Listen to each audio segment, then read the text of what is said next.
Meus queridos amigos, meus alunos, vamos dar continuidade aí, né? Questão da segurança e da medicina do trabalho.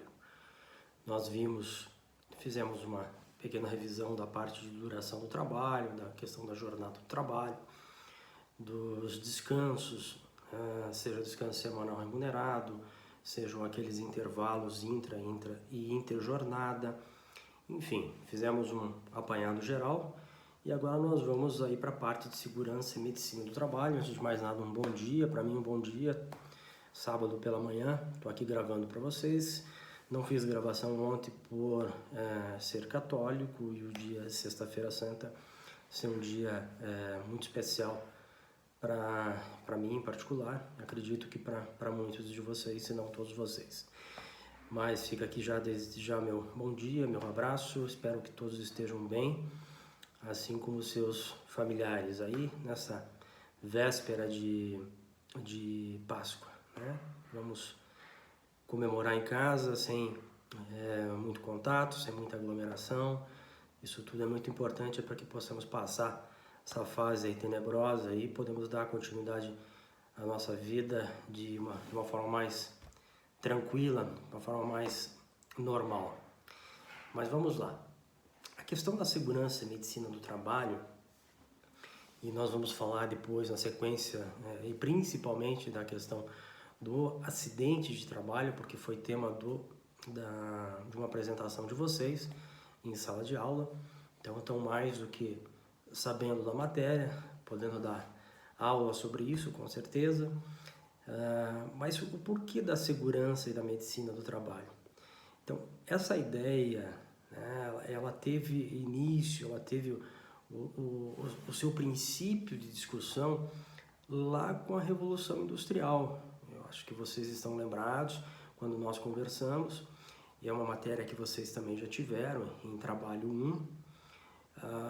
A Revolução Industrial, lógico, foi um marco bastante importante para o crescimento, para o desenvolvimento, não só ali na Inglaterra e nos países europeus, mas isso se difundiu pelo mundo.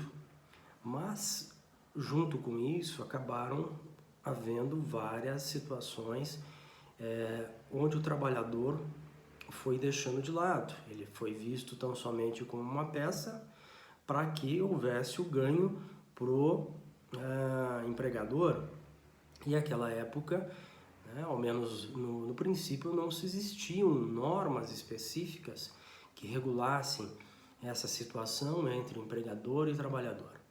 Com o passar do tempo, evidentemente, aí ali já no século XIX, em especial, com as exigências dos trabalhadores que passaram a se reunir, né, e mesmo daqueles que sentiam as atrocidades que vinham acontecendo, principalmente com o passar do tempo, com mulheres, com crianças, pessoas literalmente morrendo no chão de fábrica, porque eram jornadas assim exorbitantes. Nós tínhamos 13, 14, 15, 16 horas de trabalho por dia, muitos dos quais inclusive moravam no próprio local de trabalho ou na redondeza, até porque, como nós também conversamos bastante, muitos desses trabalhadores saíram do campo e vieram para a cidade, justamente por força desse crescimento industrial.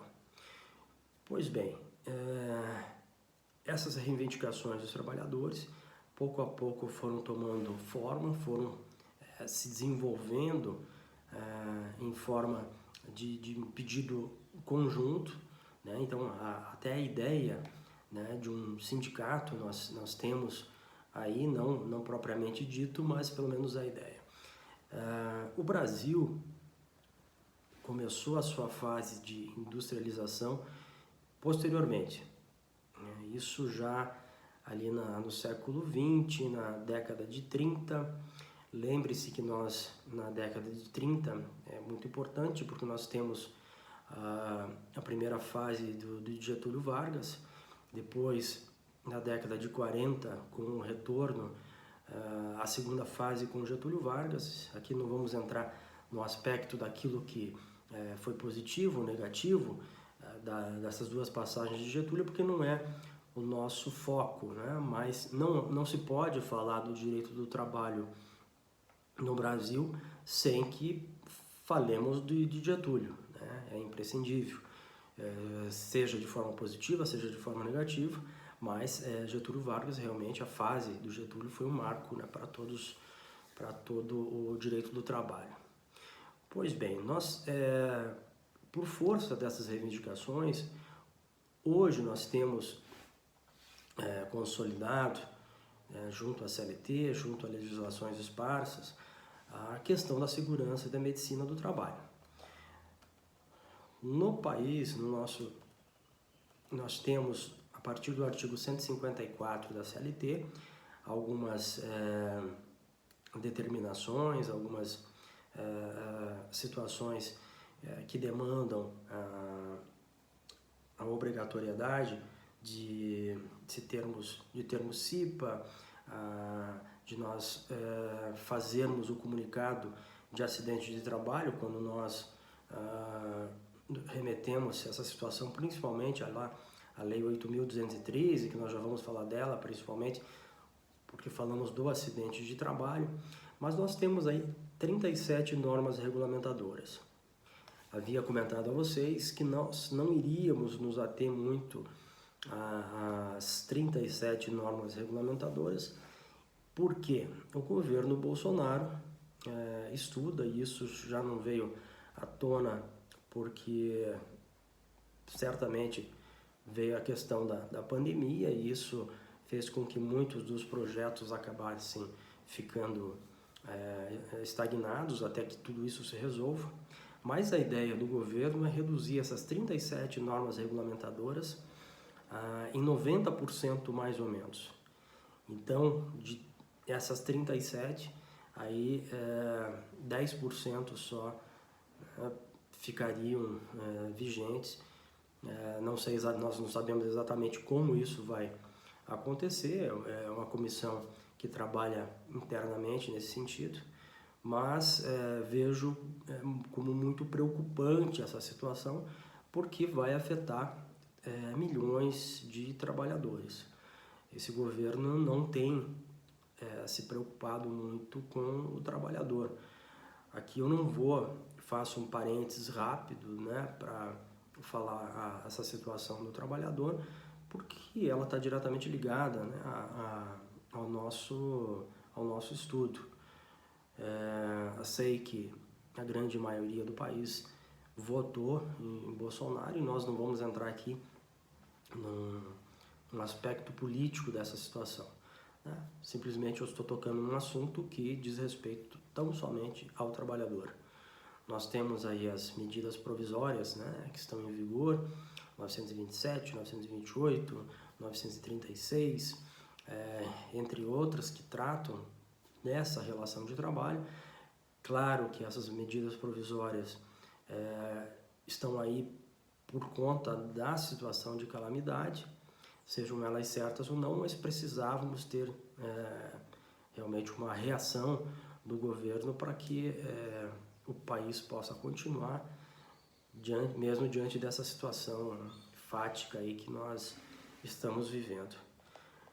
Pois bem, entre as normas regulamentadoras que nós conversamos um pouco, algumas chamam mais atenção, como a que envolve a questão da Comissão Interna de Prevenção ao Acidente, né, a chamada CIPA, a NR6, que trata do equipamento de proteção individual, a 7, que fala do Programa de Controle Médico de Saúde Ocupacional, o PCMSO, a NR9, que fala do Programa de Prevenção de Riscos Ambientais, a NR15, que trata dos trabalhos insalubres, a NR16, que trata do trabalho perigoso, periculoso, né, para tratar do adicional de periculosidade, quando nós estamos diante de situações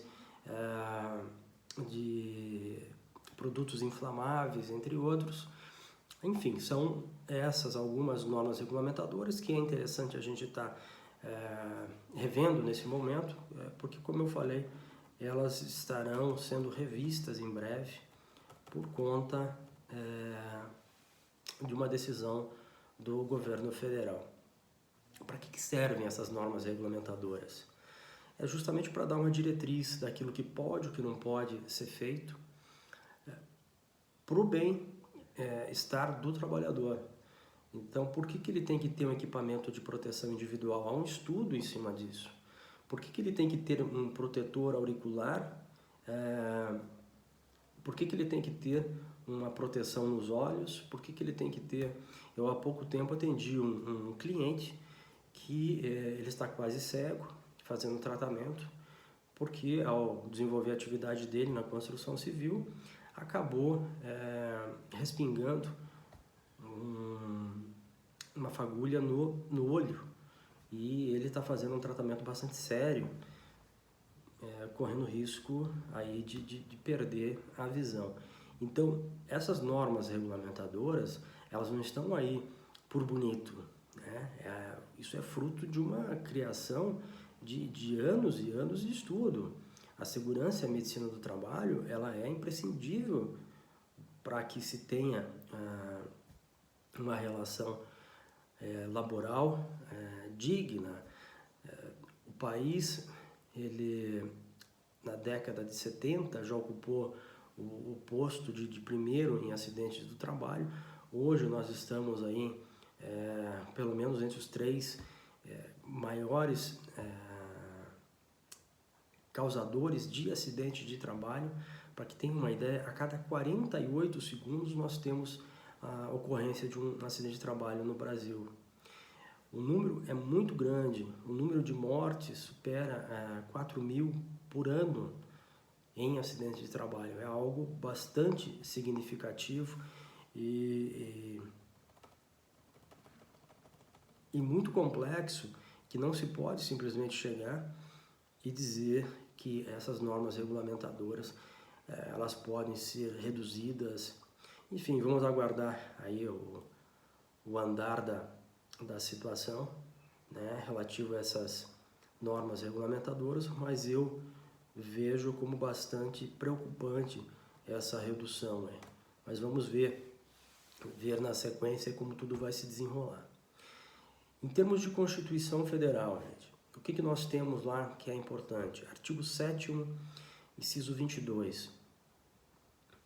Lembrando que o artigo 7º é aquele que trata justamente dos direitos fundamentais do trabalhador. O artigo 6º fala dos direitos sociais. Entre esses direitos sociais, ali nós temos o trabalho, e esse trabalho tem que ser o trabalho digno. Falando em trabalho digno, tem uma professora, a Sônia Mascaro, que fala muito sobre isso. O livro dela trata muito bem essa situação. Nós temos aqui no Paraná o Dalegrave Neto, também trata muito bem do assunto. O desembargador do TRT da 9ª região, aqui o Dr. Gunther, também fala muito bem a respeito da matéria.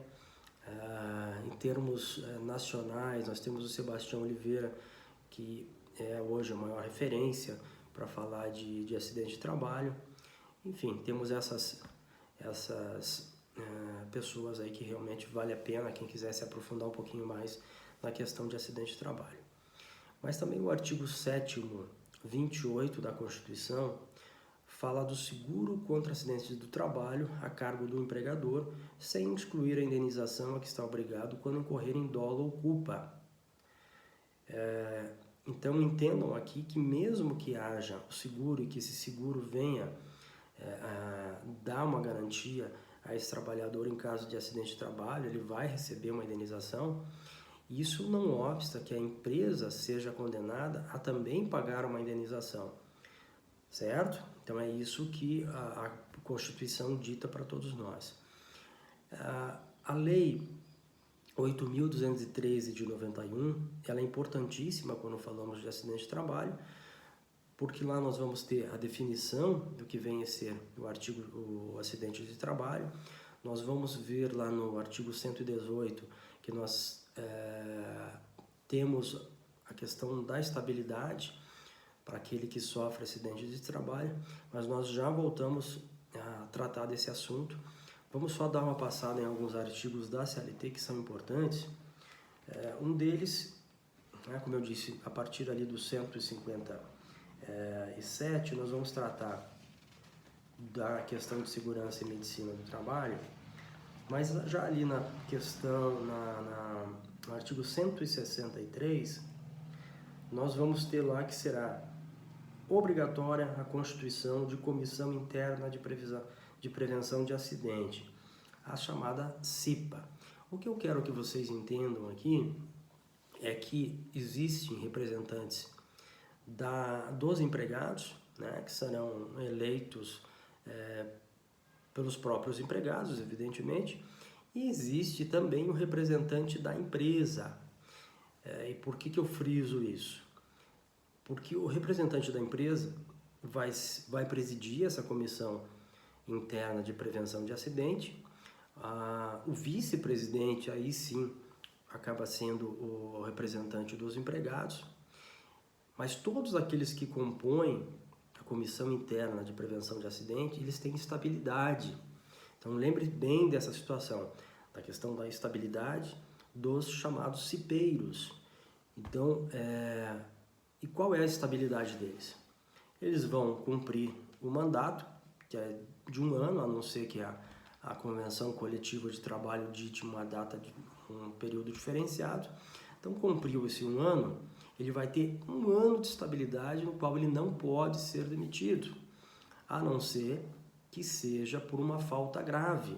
E mesmo nesse caso, aí teremos a questão do inquérito para apurar essa falta grave, certo? Então nós teremos um processo judicial aí para apurar se realmente aconteceu essa falta grave ou não, porque via de regra, então ele tem a estabilidade após o término do mandato. Então desde que ele põe seu nome para a eleição, ganhou a eleição, está ali atuando como cipeiro, até 1 ano após o cumprimento desse mandato, ele tem estabilidade, a empresa não pode demiti-lo. Pois bem, então nós temos esse artigo 162, 163, em especial o 163. No artigo 166, nós vamos falar dos equipamentos de proteção individual. Lembra que isso advém lá da norma regulamentadora, nós comentamos lá no início. Então, a grande parte daquilo que nós temos hoje, em termos de segurança e medicina do trabalho, que está na CLT, estão consubstanciadas nessas normas regulamentadoras. Então, elas são de suma importância. Quando nós falamos do trabalho de teleatendimento, quando nós falamos da questão da edificação, quando nós falamos do trabalho junto à construção civil, para tudo nós temos normas regulamentadoras. Repito, elas surgiram depois de muito estudo. Elas não estão ali simplesmente ditando benefícios ao trabalhador, não. Estão ditando normas que devem ser cumpridas e que na maioria das vezes acaba por não ser. Fosse o contrário, nós não seríamos um dos campeões em acidentes de trabalho no mundo. Perdemos aí para a China, mas a China tem um número muito grande de pessoas, mas o Brasil realmente desponta aí há muitos e muitos anos como um dos líderes aí, infelizmente, em termos de acidentes de trabalho. Pois bem, então a empresa é obrigada, artigo 166 da CLT, a empresa é obrigada a fornecer aos empregados gratuitamente, isso é muito importante, equipamento de proteção individual adequado ao risco e em perfeito estado de conservação e funcionamento, sempre que as medidas de ordem geral não ofereçam completa proteção contra os riscos de acidente e danos à saúde dos empregados. O equipamento de proteção só poderá ser posto à venda ou utilizado com a indicação do certificado de aprovação do Ministério do Trabalho. Então, isso é importantíssimo, e aqui eu friso que, além do fornecimento do equipamento de proteção individual, a empresa ela tem que controlar para ver se efetivamente está sendo usado esse equipamento pelo empregado. Porque não basta simplesmente fornecer o equipamento, mas deve haver uma fiscalização no uso desse equipamento. Então, esse artigo 166 da CLT é importantíssimo. Na sequência, nós temos o artigo 168, que fala da questão dos exames médicos. Então, principalmente quando da admissão e da demissão, eles são obrigatórios. E existem periodicidades que devem ser feitos os exames médicos, mas nesse caso varia muitas vezes com relação à idade e em relação à própria atividade, que muitas vezes há necessidade de fazer um número maior de exames enquanto da duração desse contrato de trabalho. Então vamos lá, pessoal, dando continuidade, vamos agora nos ater um pouquinho mais na questão do acidente de trabalho, que foi um tema aí ao qual vocês desenvolveram um trabalho muito bem feito e que agora nós vamos trabalhar um pouquinho mais aí para que vocês tenham uma segurança maior aí na questão do acidente de trabalho. Então nós já comentamos lá do artigo 7º da Constituição Federal, no inciso 28, que fala do seguro contra acidente de trabalho. Nós temos o artigo 114, 6 da Constituição Federal, que vai falar da competência para apreciar e julgar matérias relativas à relação de trabalho. Isso é muito importante porque essa mudança, esse incremento no artigo 114 da Constituição Federal veio com uma emenda constitucional 45 lá de 2004. E eu me recordo que passou 2004, 2005, só em 2006 o Supremo Tribunal Federal acabou determinando que efetivamente a matéria de acidente de trabalho deveria ser apreciada e julgado pela Justiça do Trabalho, porque mesmo depois dessa mudança constitucional haviam dúvidas se o acidente de trabalho deveria ser apreciado pela Justiça do Trabalho ou pela Justiça Comum, ou em caso de um trabalhador na esfera federal, evidentemente aí iria para a competência seria na esfera federal, né, e não na Justiça do Trabalho propriamente dita, né? Porque a Justiça do Trabalho, lógico, ela é federal também. Mas o que é importante para nós aqui? Então definiu-se que aquele trabalhador na empresa privada em especial, ele vai, em sofrendo acidente de trabalho, quem deve apreciar e julgar a matéria é a Justiça do Trabalho. Quando da vinda para a Justiça do Trabalho dessas relações de acidente, muito se discutia que a Justiça do Trabalho não teria possibilidade de apreciar a matéria, porque essa matéria sempre tinha sido apreciada em varas especializadas do trabalho, geralmente, isso junto à Justiça Comum, mas foi se adaptando e hoje ninguém mais discute essa situação, até porque é pacífico, né? E mesmo aqueles empregados que ocupam cargo junto ao poder público, mas que estejam com carteira assinada, que sejam seletistas, então esses também, em ocorrendo acidente de trabalho, a competência para apreciar e julgar a matéria vai ser da Justiça do Trabalho.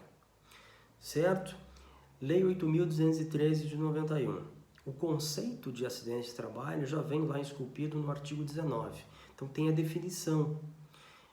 E aquilo que é considerado como acidente de trabalho também, artigos 20 e 21, ressaltando aqui o acidente, as doenças ocupacionais, a doença profissional e a doença do trabalho. Então lembrem bem dessa situação, que é importantíssimo, porque essas figuras vão ligar, em especial, a doença profissional ao nexo de causalidade presumido. A gente já vai falar um pouquinho mais sobre isso, mas já ponham isso desde já aí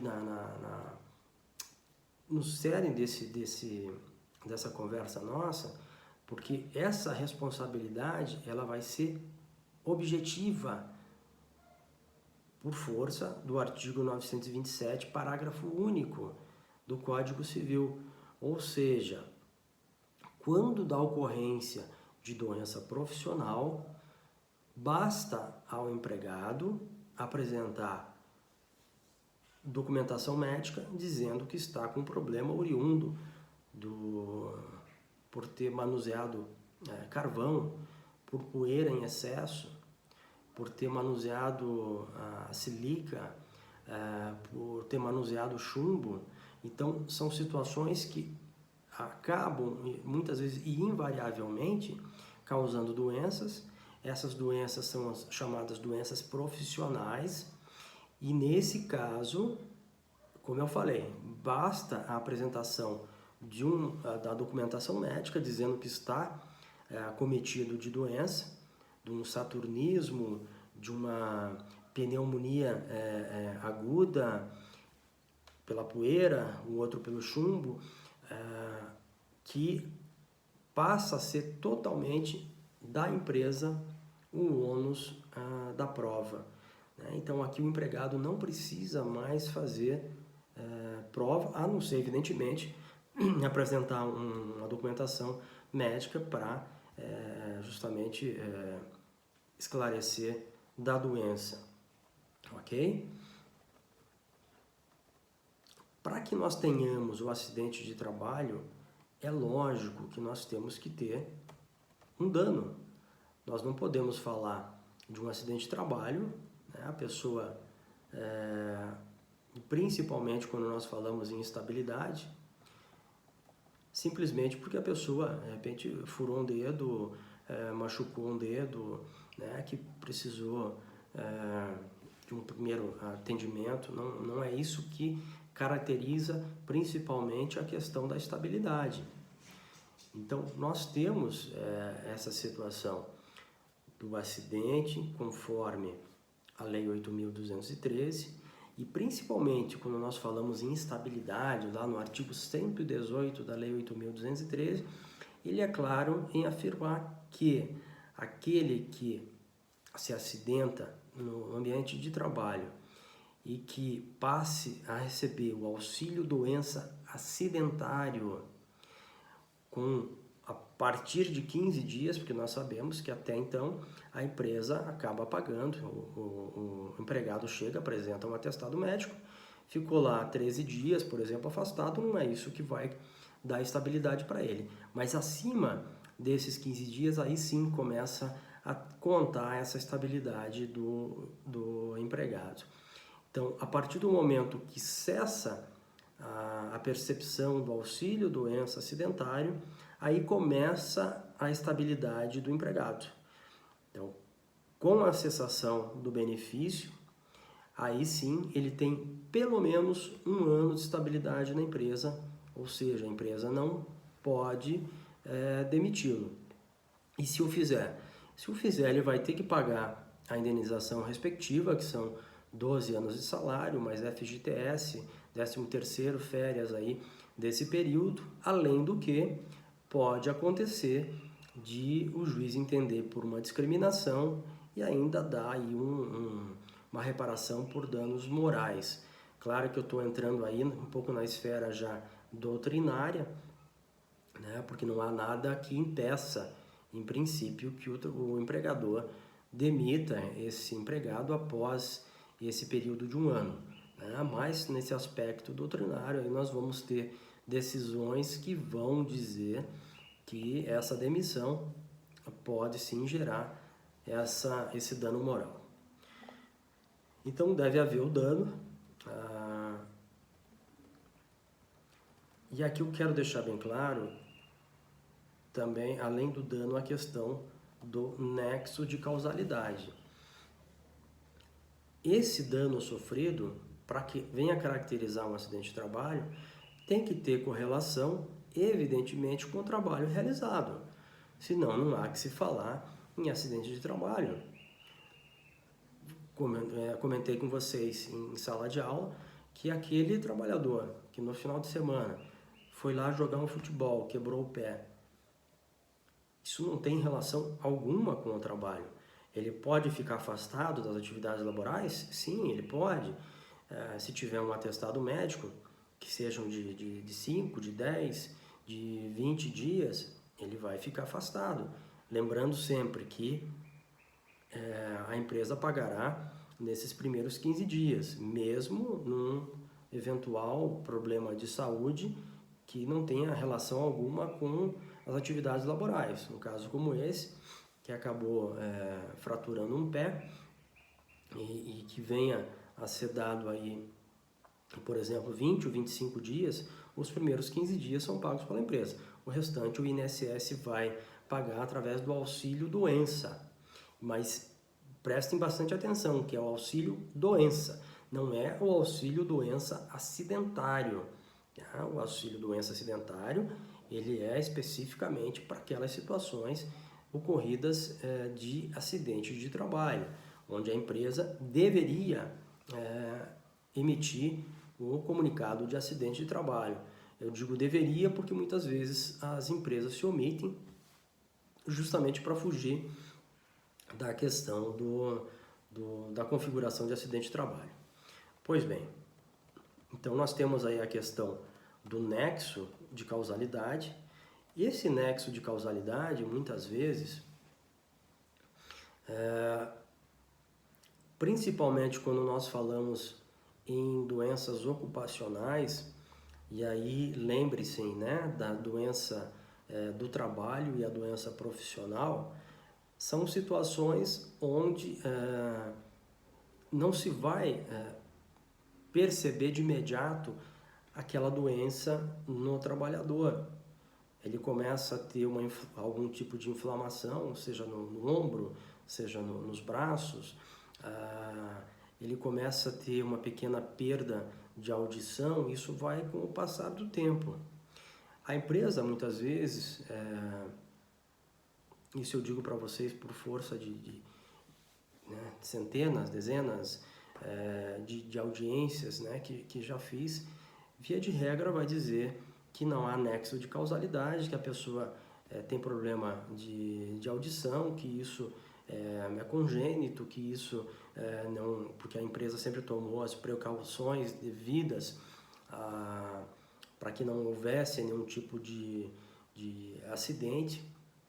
E aqui eu já falo em acidente porque lembrem-se que as doenças ocupacionais são equiparadas a acidentes de trabalho, ok?